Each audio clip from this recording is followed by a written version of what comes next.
Bonjour à tous et bienvenue sur Travel Guys TV numéro 7. Bonjour Bertrand. Salut Olivier. Donc aujourd'hui, on reçoit un guest pour la première fois sur Travel Guys TV. C'est Nicolas Mariotte, qui est VP chez We Digital Garden et qui va venir nous parler de l'avenir du transport aérien suite à la crise du coronavirus.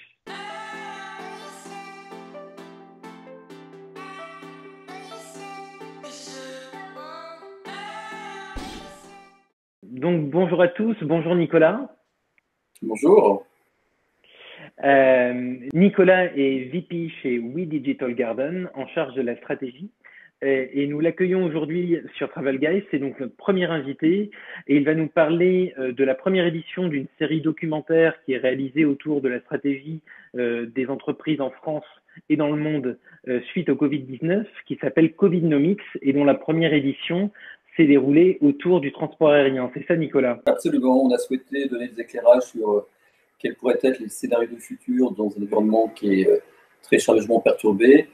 Et le monde aéronautique fait partie de cela, puisqu'ils ont perdu près de 90% de leur activité pendant le Covid-19 et sans doute pendant les prochaines semaines. La crise du coronavirus, du Covid-19, comme on l'appelle désormais, a commencé fin janvier et s'est progressivement étalée dans l'ensemble du monde.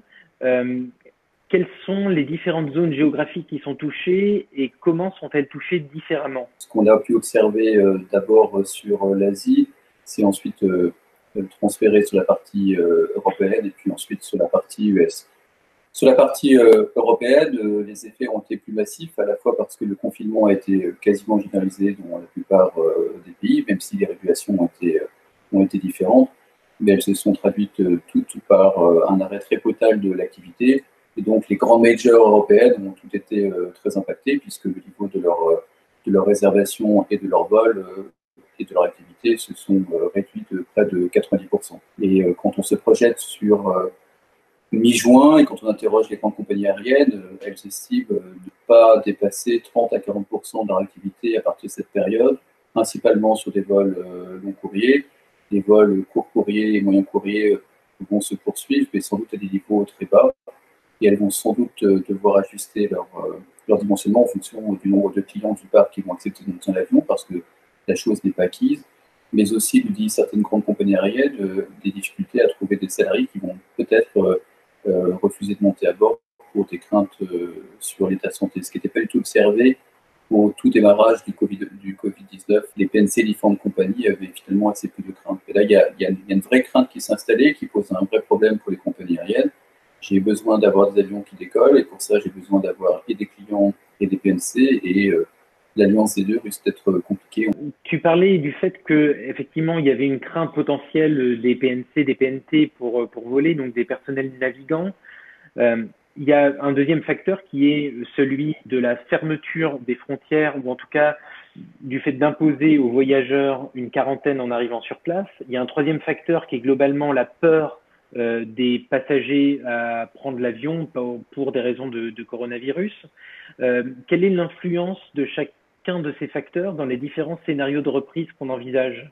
Il faut rappeler effectivement que le Covid, c'est d'abord une crise qui est amenée par des décisions politiques, puisqu'il y a une crise sanitaire évidemment qui a importé des décisions, mais au départ, et c'est pour ça que c'est à la fois un choc de l'offre et un choc de la demande, et mécaniquement un choc financier, les décisions politiques qui ont été prises ont amené à brutalement arrêter l'activité avec les effets qu'on connaît. Et aucune entreprise aujourd'hui n'est préparée à avoir ces baisses d'activité sur des volumes aussi forts. Ces décisions donc politiques, elles ont des effets importants et elles risquent d'être levées uniquement sous à la fois la pression des acteurs économiques qui clairement souhaitent redémarrer l'activité, mais aussi en fonction de l'activité médicale. Il est peu probable qu'on puisse trouver un vaccin opérationnel avant octobre et qu'il soit sur le marché pour des raisons de test avant la fin de l'année 2021. Donc on est dans un environnement qui est extrêmement instable au niveau médical et l'ensemble d'évolution de l'activité sanitaire va évidemment avoir un impact fort sur l'envie des voyageurs de prendre l'avion ou plus globalement de voyager.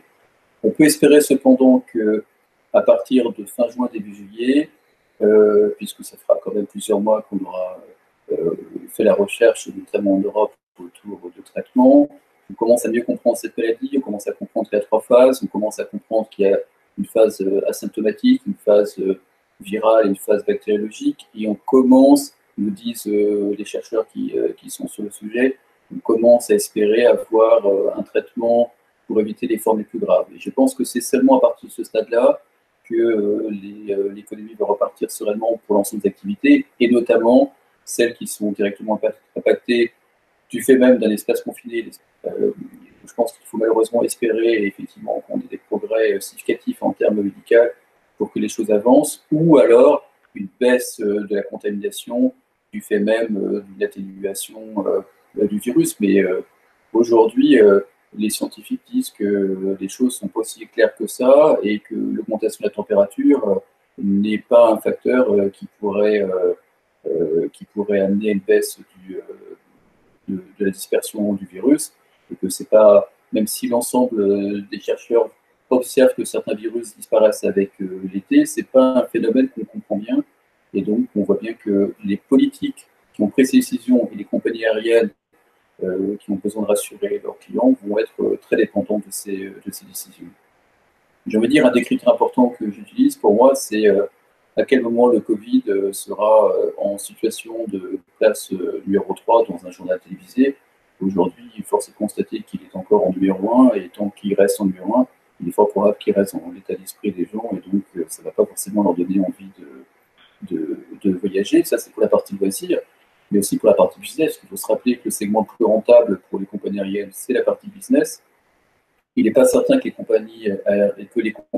entreprises, aient envie de prendre des risques parfois pénaux sur demander à leurs salariés, leurs cadres, de prendre l'avion et de les mettre en risque. Donc le segment loisir est évidemment un segment qui est attaqué par le Covid, mais le segment business qui est le plus rentable risque également d'être impacté. Il y a aussi une question qui se pose, c'est après la crise, est-ce qu'on va retrouver des niveaux d'activité de business aussi élevés, puisque les personnes vont avoir l'habitude de mener des relations d'affaires par outils digitaux interposés. Quand on interroge les grandes compagnies, ils disent qu'en fait, l'impact a été assez faible après le SRAS, où effectivement, malgré l'équipement qui a été largement utilisé, les gens avaient quand même souhaité reprendre des activités en physique parce que les affaires sont des affaires d'êtres humains, et que le fait de voir les personnes est un élément important. Mais je pense que la diffusion massive des outils d'échange informatique va peut-être quand même réduire un certain nombre de voyages, notamment parce que les entreprises ont une pression sur les coûts, les voyages font partie de ces coûts, et vont peut-être réduire les voyages au strict nécessaire. C'est un très bon point. Et comme on l'a vu, il n'y a pas que le transport aérien, il y a aussi les services quand on arrive sur place. Qu'est-ce qui fait qu'aujourd'hui, si on se projette dans les prochains mois, finalement, on va retrouver les services que l'on a sur place, l'hôtellerie, la location de voitures, la restauration, parce que même si l'aviation redémarre, elle ne pourra pas redémarrer sans un redémarrage complet du secteur du tourisme. Alors, on voit bien que l'ensemble de la chaîne de valeur est aujourd'hui impactée. Donc, c'est comme tu dis très justement, c'est à la fois, enfin, quand on regarde le parcours client, c'est à la fois les aéroports eux-mêmes. Rappelons-nous qu'aujourd'hui, les grands aéroports mondiaux font 50% de leur chiffre d'affaires sur les taxes aéroports et 50% sur le retail et le parking. Mécaniquement, s'il y a une baisse importante du volume d'affaires, les aéroports vont se retrouver avec une situation économique qui va être très dégradée.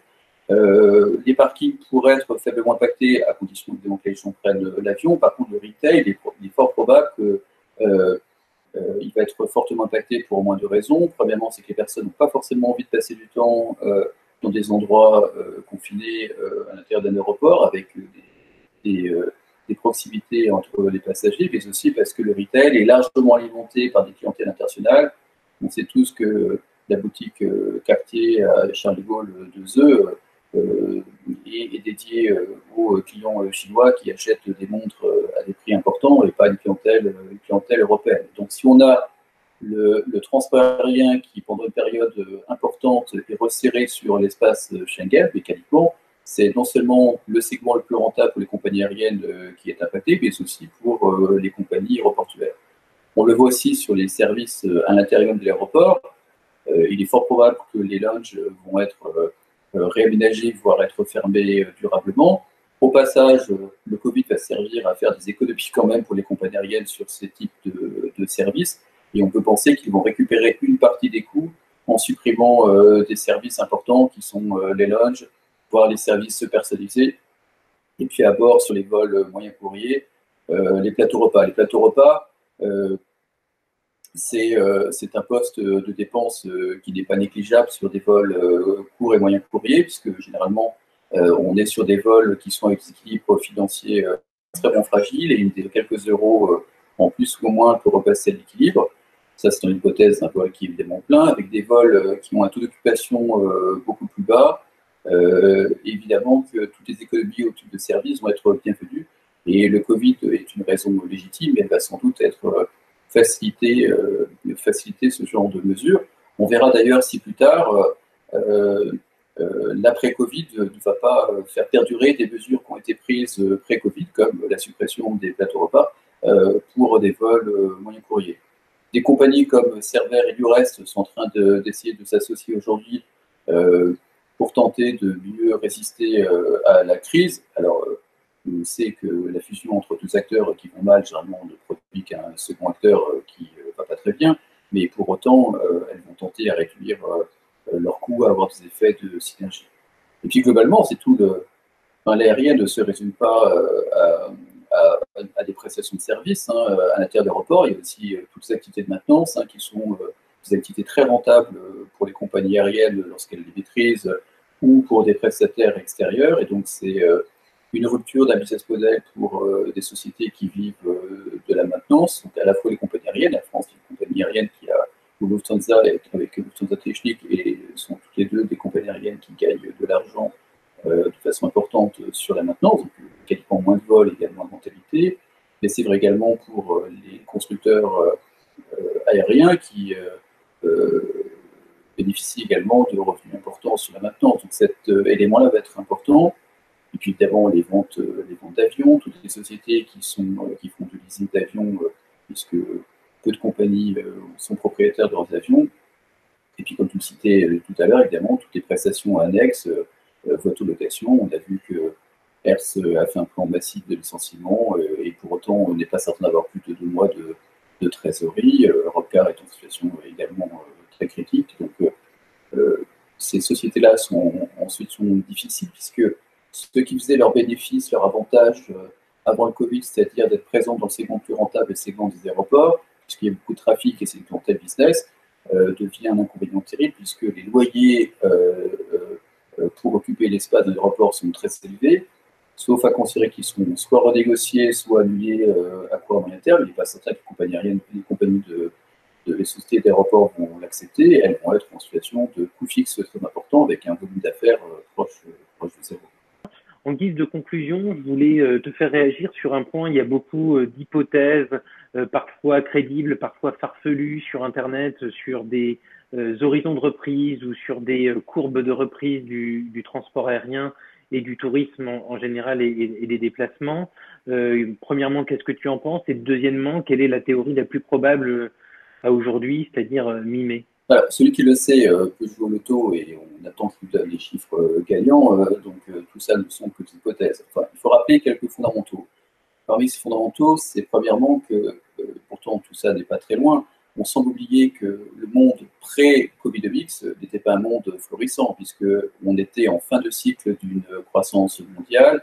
La croissance était devenue extrêmement ralentie au niveau international, sous la pression du combat commercial entre la Chine et les États-Unis, mais plus globalement une croissance ralentie en Europe, une pression autour des gains sur le pétrole, parce que le pétrole avait été très largement impacté avant même le Covid-19. Donc, on ne sort pas d'un environnement qui est un environnement florissant, on sort d'un environnement qui était lui-même extrêmement compliqué, et c'est la raison pour laquelle Un certain nombre de compagnies aériennes qui étaient malmenées étaient en faillite ou pas loin de l'être. On a tous en tête les sociétés qui ont disparu pendant la période qui précédait le Covid. Donc il faut se rappeler qu'on ne sort pas d'un environnement économique très favorable et que les choses évidemment se sont aggravées à travers le Covid. Il faut se rappeler par ailleurs que le business model des compagnies aériennes est un business model qui est compliqué à tenir globalement, puisque quand on regarde les chiffres de ces 50 dernières années sur la rentabilité de l'ensemble des compagnies aériennes, on arrive à un chiffre qui est égal à zéro, parce que c'est un business model dans lequel les coûts fixes sont très importants. On les connaît, c'est à la fois l'appareil, le kérosène et le personnel principalement, et avec des revenus qui sont très variables. Alors ensuite, la question, c'est comment tout ça va évoluer.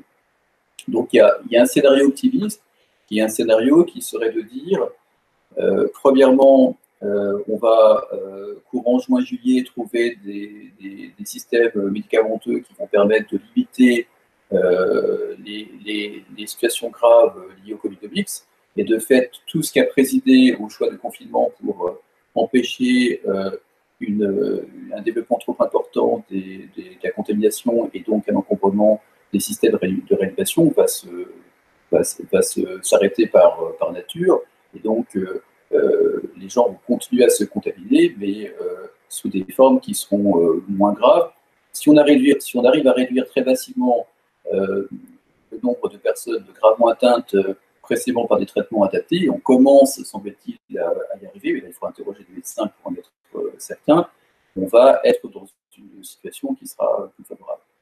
Par ailleurs, il faut se rappeler que les entreprises mondiales ont bénéficié, et ça, il faut entre guillemets remercier la crise de 2008 pour l'avoir permis aussi rapidement, puisque ça a été la répétition de la crise Covid. L'ensemble des grandes économies mondiales ont mis en place des plans de relance d'économie très massifs qui ont permis pour partie aux entreprises d'externaliser les coûts d'une main-d'œuvre utilisée à travers des chômages partiels et qui par ailleurs ont permis de redonner la force aux banques et d'éviter les faillites en série. Ça ne veut pas dire du tout qu'on est dans une situation qui est parfaite, puisque le taux de chômage explose, puisque la pauvreté, y compris en Europe, est en train de s'aggraver. Mais sans doute, on pourrait imaginer, dans le cas d'une situation où le Covid serait maîtrisé à moyen terme, finalement 2 mois qui ont été terribles pour les entreprises, mais qui ont été largement, dont les risques financiers ont été largement externalisés sur la communauté, et puis une reprise successive. Donc ça, c'est le scénario qui est le plus optimiste, auquel je ne suis pas loin de croire. Et il y a un scénario qui est l'exact opposé, qui est au contraire très pessimiste, qui est de dire le Covid n'est pas maîtrisé durablement, des contaminations nouvelles vont survenir, on le voit un peu comme à Singapour au passage. De fait, les politiques sous la pression de la population remettent en place des plans de confinement qui eux-mêmes génèrent des stops économiques qui nous amènent dans des difficultés très durables. Donc ça, c'est un scénario qui serait évidemment beaucoup plus délétère pour l'économie mondiale.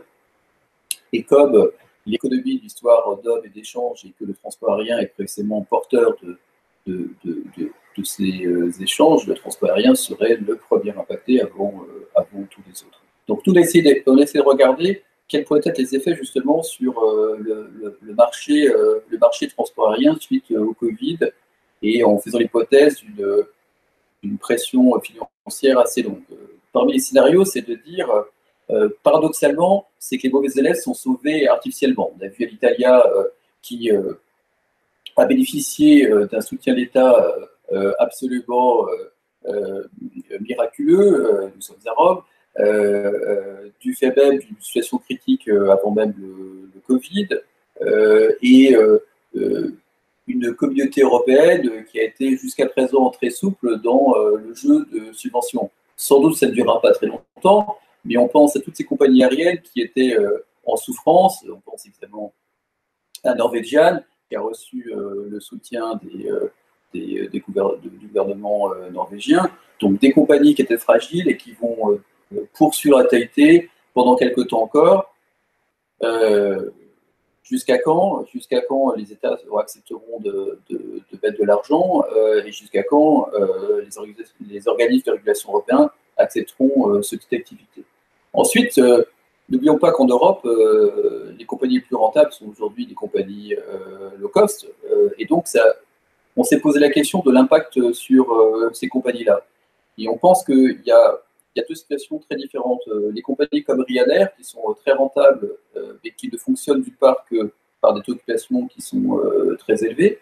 On voit bien que c'est pas forcément l'ordre du jour, soit par crainte des personnes dans l'avion, soit par crainte d'être à proximité. On a vu que le président de Ryanair s'est offusqué de l'idée d'avoir un siège espacé, parce que c'était mettre de la business dans un modèle Ryanair qui n'est pas adapté. Sauf que Ryanair, c'est pas une clientèle d'affaires, c'est une clientèle d'aéroports non clés, et il n'est pas improbable que Ryanair soit impacté plus massivement qu'EasyJet, qui lui dessert des aéroports plus notoires, avec des flux de passagers plus importants. Et donc, on pourrait se dire que dans le cas d'un ralentissement du volume d'activité, Ryanair risque d'être impacté plus massivement, alors qu'EasyJet pourrait monter en gamme, faire des tarifs quasiment business, mais qui seraient légitimes, puisque c'est la clientèle sans doute qui va être consommatrice du transport aérien pendant les prochaines semaines, et seulement pendant l'été peut-être pour les loisirs, et proposer, bien malgré eux, un siège séparé entre les deux. Pas de plateau repas, mais ce sera la même chose sur les grandes compagnies major, et finalement on risque de s'en sortir pas si mal que ça, relativement à un modèle full loisir et full low cost dans des territoires qui sont à nouveau qui ne sont pas des zones prioritaires. Et puis enfin, c'est la réflexion sur les grandes compagnies aériennes. On voit bien aujourd'hui que les alliances ont été un peu chahutées à travers les temps. On voit bien que les compagnies aériennes les plus dotées ont cherché à augmenter leur part de marché, et ça pourrait être l'occasion pour ces majors qui ont un niveau de rentabilité suffisant encore aujourd'hui pour tenter de racheter ou de faire des prises de participation importantes dans des zones géographiques dans lesquelles ils ne sont pas présents. Puisqu'il faut se rappeler qu'une des contraintes du transport aérien, c'est celle que j'évoquais au début de l'entretien, c'est que c'est des coûts fixes avec une variation de la demande. Et une autre contrainte forte du transport aérien, c'est que on ne peut pas faire un Rome-New York quand on est Air France. On est obligé de faire un Rome-Paris, Paris-New York, et que le hub, pour des raisons réglementaires, est moins indispensable. Or, on voit bien que malgré la crise qui aujourd'hui est assez grande en Asie, le transport aérien va se déplacer de plus en plus vers l'Asie. Si vous appelez Delta Airlines, vous avez beau être aujourd'hui une des compagnies les plus importantes au monde, il n'empêche que vous échappez par nature aux flux qui sont intra-Asie et qui risquent d'être plus importants. Donc on peut imaginer qu'il va y avoir soit une prise de position de plus en plus massive, indépendamment du Covid, des compagnies asiatiques, pour exemple, j'ai évoqué, soit une tentative d'acheter ou de prendre des prises de participation dans des compagnies aériennes qui ont des points d'accroche en Asie, qui est aujourd'hui, qui sera demain plus encore, la zone la plus fréquentée en transport aérien, et donc sans doute la plus rentable. Donc aujourd'hui, on fait beaucoup d'argent quand on fait un Londres-New York. C'est encore le segment le plus rentable dans le transport aérien. Demain, on fera sans doute beaucoup plus d'argent quand on fera des destinations intra-asiatiques avec des niveaux d'activité économique importants. En tout cas, merci Nicolas pour ces précisions. Donc, de ce que je comprends, de ce que tu nous dis, Nicolas, c'est que finalement, on va assister à une accélération, finalement, le Covid agit comme un catalyseur de l'accélération de la transformation du paysage aérien mondial. Et je pense que cet éclairage a été bénéfique pour nous, a été bénéfique pour nos lecteurs. En tout cas, merci encore une fois, Nicolas. N'oubliez pas, la meilleure façon de voler, c'est de vous abonner. Alors, n'hésitez pas à vous abonner en cliquant sur le petit lien en bas de cet écran. Vous retrouverez également le lien vers l'article de Nicolas et vers la série Covidnomics qu'il porte chez We Digital Garden. Et quant à nous, on se retrouve dès la semaine prochaine. Au revoir Nicolas, au revoir Bertrand. Salut. À très bientôt, on trépigne.